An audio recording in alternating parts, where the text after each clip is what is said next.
Assalamualaikum warahmatullahi wabarakatuh. Yang terhormat Bapak Agi Ahmad Ginanjar, SPD MPD selaku dosen mata kuliah Bahasa Indonesia, dan yang saya banggakan rekan-rekan sekalian. Perkenalkan, nama saya Hana Mariam Agustina dengan NPM 211002098 dari Program Studi Ekonomi Syariah Fakultas Agama Islam Universitas Siliwangi. Di video kali ini saya akan memaparkan materi dengan judul Bunga Bank dalam Pandangan Islam. Langsung saja kita ke pembahasannya. Pembahasan yang pertama yaitu pengertian riba dan bunga bank. Asal makna riba menurut bahasa Arab ialah lebih atau bertambah. Adapun yang dimaksud di sini menurut syarak, riba adalah akad yang terjadi dengan penukaran yang tertentu. Tidak diketahui sama atau tidaknya menurut aturan syarak atau terlambat menerimanya. Istilah riba pertama kalinya diketahui berdasarkan wahyu yang diturunkan pada masa awal risalah kenabian di Mekah, kemungkinan besar pada awal Hijriah. Ini berdasarkan pada awal turunnya ayat riba. Para mufasir klasik berpendapat bahwa makna riba di sini adalah pemberian. Berdasarkan interpretasi ini, menurut Azhari dan Ibnu Mansur, riba terdiri dari dua bentuk, yaitu riba yang dilarang dan yang tidak dilarang. Namun dalam kenyataannya, istilah riba hanya dipakai untuk memaknai pembebanan hutang atas nilai pokok yang dipinjamkan. Sedangkan dalam istilah Al-Jurjani, mendefinisikan riba dengan kelebihan atau tambahan pembayaran tanpa ada ganti atau imbalan, yang diisyaratkan bagi salah seorang dari kedua belah pihak yang membuat akad atau transaksi. Dalam hal ini, Allah Subhanahu wa Ta'ala mengingatkan dalam firman-Nya, Quran Surat An-Nisa ayat 29. A'udzubillahi minasyaitonirrajim. Bismillahirrahmanirrahim. Ya ayyuhalladzina amanu la ta'kulu amwalakum bainakum bil batili illa an takuna tijaratan an tarodim minkum wala taqtulu anfusakum innallaha kana bikum rahima. Yang artinya, hai orang-orang yang beriman, janganlah kamu memakan harta sesamamu dengan jalan yang batil. Dalam kaitannya dengan ayat tersebut mengenai makna al-batil, yaitu setiap penambahan yang diambil tanpa adanya satu transaksi pengganti atau penyeimbang yang dibenarkan syariah.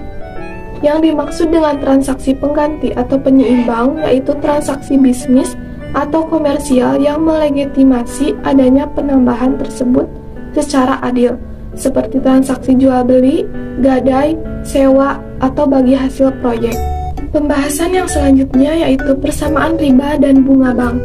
Berdasarkan penjelasan mengenai pengertian riba yang tadi saya sebutkan, dapat disimpulkan bahwa bunga sama dengan riba, karena secara real operasional di perbankan konvensional, bunga yang dibayarkan oleh nasabah peminjam kepada pihak atas pinjaman yang dilakukan jelas merupakan tambahan, karena nasabah melakukan transaksi dengan pihak bank berupa pinjam-meminjam berupa uang tunai. Di dalam Islam, yang namanya konsep pinjam-meminjam dikenal dengan namanya qard atau qardul hasan, merupakan pinjaman kebajikan.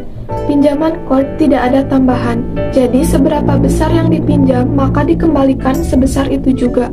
Namun berbeda apabila akad atau transaksi tersebut mengandung jual beli, sewa maupun bagi hasil. Jadi dalam transaksi simpan pinjam dana, secara konvensional si pemberi pinjaman mengambil tambahan dalam bentuk bunga tanpa adanya suatu penyeimbang yang diterima si peminjam. Hal ini merupakan riba yang telah diharamkan oleh Allah Subhanahu wa Ta'ala di dalam Al-Quran dan hadis. Selanjutnya, hukum bunga bank dalam pandangan Islam. Seluruh ulama sepakat mengenai keharaman riba, baik yang dipungut sedikit maupun banyak. Seseorang tidak boleh menguasai harta riba, dan harta itu harus dikembalikan kepada pemiliknya jika pemiliknya sudah diketahui, dan ia hanya berhak atas pokok hartanya saja. Di dalam kitab Al-Mughni, Ibnu Qudamah mengatakan, riba diharamkan berdasarkan kitab, sunnah, dan ijma'. Adapun kitab, pengharamannya didasarkan pada firman Allah Subhanahu wa Ta'ala dalam Quran Surat Al-Baqarah ayat 275, wa harrama al-riba, yang artinya, dan Allah Subhanahu wa Ta'ala telah mengharamkan riba.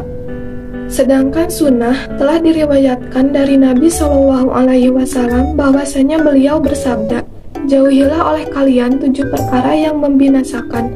Para sahabat bertanya, apa itu ya Rasulullah? Rasulullah Shallallahu Alaihi Wasallam menjawab, menyekutukan Allah, sihir, membunuh jiwa yang diharamkan Allah kecuali dengan hak, memakan riba, memakan harta anak yatim, lari dari peperangan, menuduh wanita-wanita mukmin yang baik-baik berbuat zina. Juga didasarkan pada sebuah riwayat bahwa Nabi Shallallahu Alaihi Wasallam telah melaknat orang yang memakan riba, wakil, saksi, dan penulisnya. Hadis riwayat Imam Bukhari dan Muslim. Selanjutnya, dampak riba dan bunga bank. Yang pertama, bagi jiwa manusia, hal ini akan menimbulkan perasaan egois pada diri sehingga tidak mengenal melainkan diri sendiri. Riba ini menghilangkan jiwa kasih sayang dan rasa kemanusiaan dan sosial, lebih mementingkan diri sendiri daripada orang lain. Yang kedua, bagi masyarakat, dalam kehidupan masyarakat, hal ini akan menimbulkan kasta-kasta yang saling bermusuhan, sehingga membuat keadaan tidak aman dan tentram. Bukannya kasih sayang dan cinta persaudaraan yang timbul, akan tetapi permusuhan dan pertengkaran yang akan tercipta di masyarakat. Yang ketiga, bagi roda pergerakan ekonomi. Dampak sistem ekonomi ribawi tersebut sangat membahayakan perekonomian. Yang keempat, sistem ekonomi ribawi telah banyak menimbulkan krisis ekonomi di mana-mana sepanjang sejarah. Yang kelima, di bawah sistem ekonomi ribawi, kesenjangan pertumbuhan ekonomi masyarakat dunia makin terjadi secara konstan, sehingga yang kaya makin kaya dan yang miskin makin miskin. Yang keenam, berpengaruh terhadap investasi, produksi, dan terciptanya pengangguran. Yang ketujuh, teori ekonomi juga mengajarkan bahwa suku bunga akan secara signifikan menimbulkan inflasi. Dan yang kedelapan, sistem ekonomi ribawi juga telah menjerumuskan negara-negara berkembang kepada debt trap atau jebakan hutang yang dalam, sehingga untuk membayar bunga saja mereka kesulitan, apalagi bersama pokoknya. Sudah jelaslah bagaimana riba itu dilarang dengan tahapan-tahapan yang sama dengan pengharaman arak. Dari uraian yang telah saya sampaikan dapat diambil kesimpulan bahwa dampak akan bahayanya riba atau bunga bank terhadap kehidupan manusia meliputi hal ini akan menimbulkan perasaan egois pada diri sehingga tidak mengenal melainkan diri sendiri, menimbulkan kasta-kasta yang saling bermusuhan dan menyebabkan manusia dalam 2 golongan besar, yaitu orang miskin sebagai pihak yang tertindas dan orang kaya sebagai pihak yang menindas. Demikian yang dapat saya sampaikan. Mohon maaf atas segala kekurangannya. Yang baik datangnya dari Allah Subhanahu wa Ta'ala, dan yang buruk datangnya dari diri saya sendiri. Terima kasih atas perhatiannya. Wassalamualaikum warahmatullahi wabarakatuh.